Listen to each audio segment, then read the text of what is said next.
Gamers of the world, welcome to the video. I'm GetGoodGuy. This is Battlefield 5, but it's a new Battlefield 5, whether you like it or not. A different landscape entirely, because DICE have implemented some pretty heavy time to kill, bullet to kill, and overall gunplay changes, which have had a large impact on the experience of playing the game. At least that is for most people. There are some people saying they can't tell the difference, and to that I say, well, okay. But from a pure statistical standpoint, the changes are obvious. And so many players are looking for some tips as to what they should be picking up. Which gun should they now be working on to master and take advantage of for peak performance? And that's where I come in today. If you just want to get straight to the list portion of this video, then please use the timestamp provided on screen right now. It is there for you if you have a shorter attention span, but if you want a little more information for a more complete overview of the situation, then stick with me here. Now, these lists are always opinionated. They aren't official definitive lists at all. I provide what I think are the right options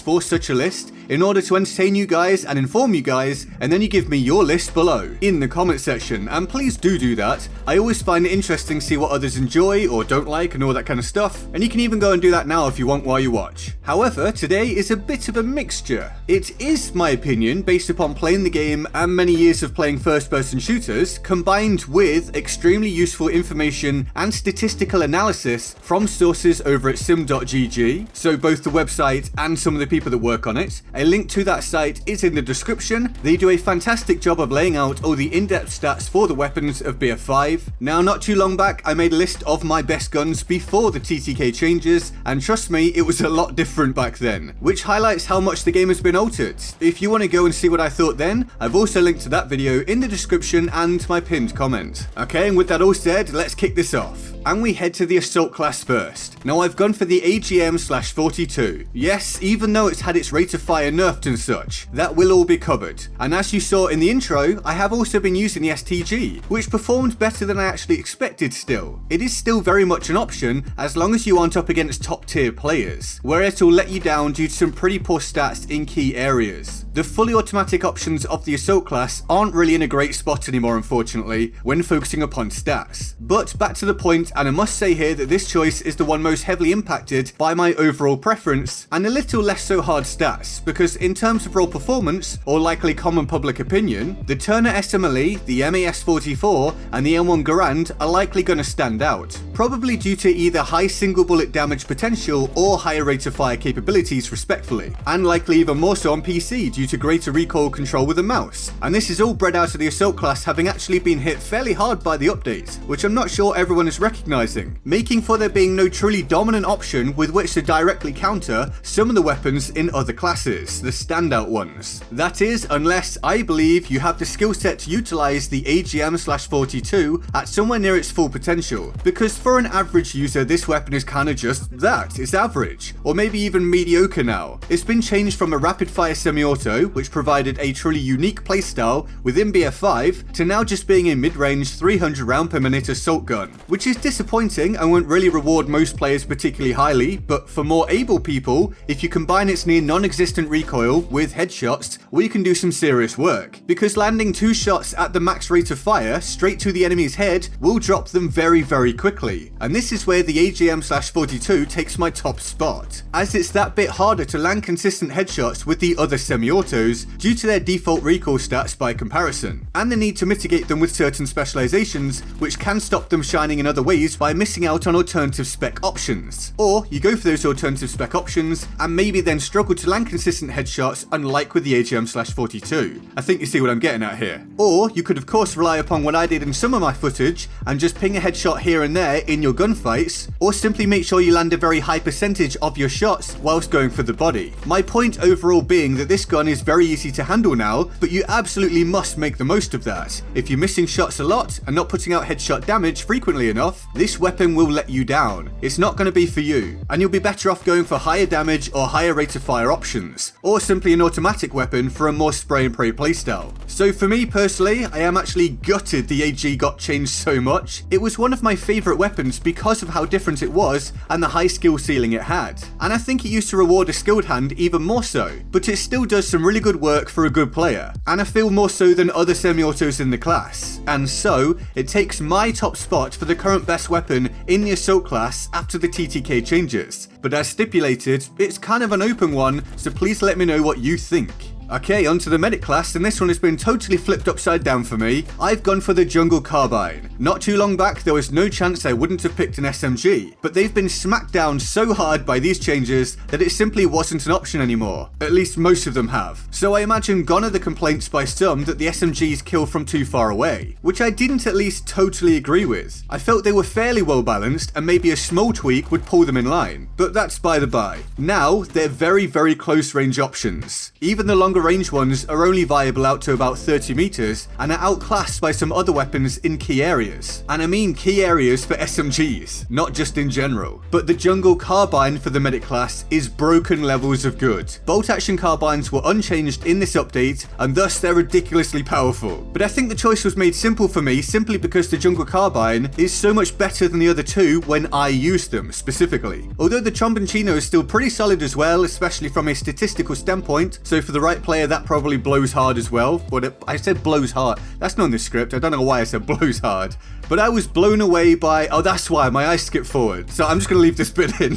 But I was blown away by how effective the jungle carbine actually is. It was good before all of these changes, but now the vast majority of weapons have significantly less range capabilities, so the jungle carbine is a monster. A 2-shot kill weapon with a 1-shot headshot, it's easy to use, has a mid-range scope or close-range scope available, has the option to land a body shot and then switch to a pistol, and pistols by the way are pretty damn good now due to the nerfs to so many other primary weapons, and the jungle carbine is also paired with infinite heals due to being a medic weapon. It's a sniper, it's a DMR, it's a peeking weapon, or a sustained fire weapon. You don't have to scope out between shots, it's basically almost anything you want it to be. At least within reason. It's not actually a DMR and all that, but I mean it's so strong at all these things that it kinda may as well be. I just can't see how this can remain this way with logical thinking involved. It's a clear dominant choice. It near invalidates some semi-auto rifles, self-loading rifles, and indeed LMGs. It might honestly be the best weapon in the game for the right player. I had a fantastic time using it, but I really think it's going to eventually feel like you're just playing on easy mode if you use it all the time, as it's such an advantage using it over other guns. And so right now, that's my absolutely set in stone recommendation for the best gun in the medic class. Okay, onto the support class, and once again, how times have changed. I've gone for the 12G automatic. Yep, a shotgun. Why? Because statistically, the support class got trashed. That's not an opinion, that's from looking objectively at the data. Some of you watching may not feel that way when you play, and that's cool, enjoy it and all that stuff. I'm happy for you. There's no problems with that. But LMGs are pretty much invalidated by other weapons now. The best option probably being the Madsen, if it fits your playstyle, which for me it doesn't. But if it does, it's a solid option due to its consistency when it comes to kill time, accuracy, and recoil. It's worth at least a look if you fancy some LMG play. But even that's heavily beaten by, say, the bolt action carbines right now, unsurprisingly. And it can't be used as a peak shooting weapon, which the bolt action carbines can. It's the same deal as with the MMGs. They're almost just a troll option now, whereas the shotguns actually basically received a buff via the TTK changes. Because although their one-shot range has been reduced by about 2 meters, other weapons now being quite a lot weaker at close range means that shotguns can be really dangerous there again. Because even slightly extended kill times for other weapons allow shotgun users that bit more time to land a blast or two and kill the enemy. And the 12G is my selection due to it being a nice middle ground between the M30 drilling and the M1897. It can have 5 or 7 shots per reload, can fire at 138 or 163 rounds per minute, and its slightly reduced damage compared to other options isn't an issue due to those factors combined with the slower TTK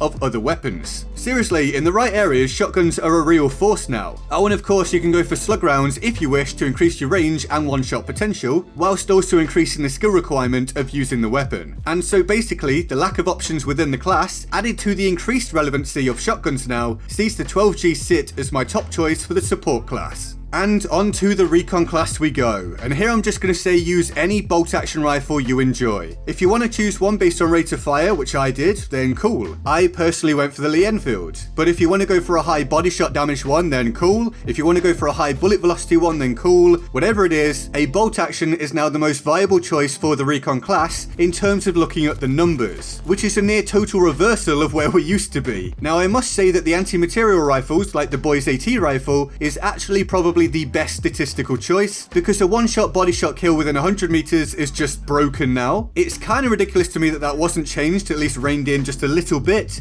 and some of you are going to get extremely frustrated as more and more people realize how overpowered that now is. But I just don't want to use that gun anymore. It's not my playstyle, and it's kind of tough to play in a versatile manner with it. The Commando Carbine is interesting, but I don't think top tier now, and I really did enjoy it before, but it still can do some decent work here and there. And the self-loading rifles are still viable, even with the rate of fire nerfs. They can still do some really good work actually a lot of the time. They're an especially good option if you don't have the precision accuracy and reactions to use a bolt-action rifle well, but they're outclassed by the bolt-action carbines of the medic class due to no one-shot kill potential and no ability to perpetually heal. So I can't in good conscience select one as the best choice for the Recon class. But bolt actions with the ability to one-shot headshot are now a truly phenomenal choice. Almost all of the weapons now have a harder time countering them. They received no nerfs with this update. They can utilize a mid-range or long-range scope, you can stay alive more easily, run away from low-damage weapons, and punish people spending longer amounts of time stationary due to having to put out more bullets. Give them a shot. See if you connect with them, and if not, then go for a self-loading rifle or a bolt-action carbine medic or the boys AT rifle. But for me, the bolt-action rifles are now the best choice for the Recon class in Battlefield 5. And so, that is my list for the best weapon for every class in Battlefield 5 after the TTK changes at this point. It is again my opinion, but mixed with statistical analysis. So now please tell me what you like. Get down there and leave me your list of the best gun for each class. I hope you enjoyed the video or found it interesting. If you did, please leave me a like, I'd very much appreciate it. Remember to subscribe and turn on notifications, stay up to date with my content, and please feel free to follow my stream and join my Discord server in the description and my pinned comment. Here's to Board of Awesome for the epic people who support the channel on Patreon. They're all absolute heroes and loved more deeply and of course, often. If you want to join them on the Board of Awesome, the link to the Patreon page is in the description and my pinned comment. And with that all said, I'm GetGoodGuy and I'll see you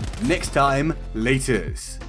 They were bad before, whereas now they could be very powerful. This will probably be quite welcome on console, although it could also further increase camping and general lack of aggressive play, with many just sitting back and taking pot shots, not particularly playing the objective and all that kind of stuff. And so on PC, they'll be even stronger due to the increased precision and aiming speeds possible with the mouse.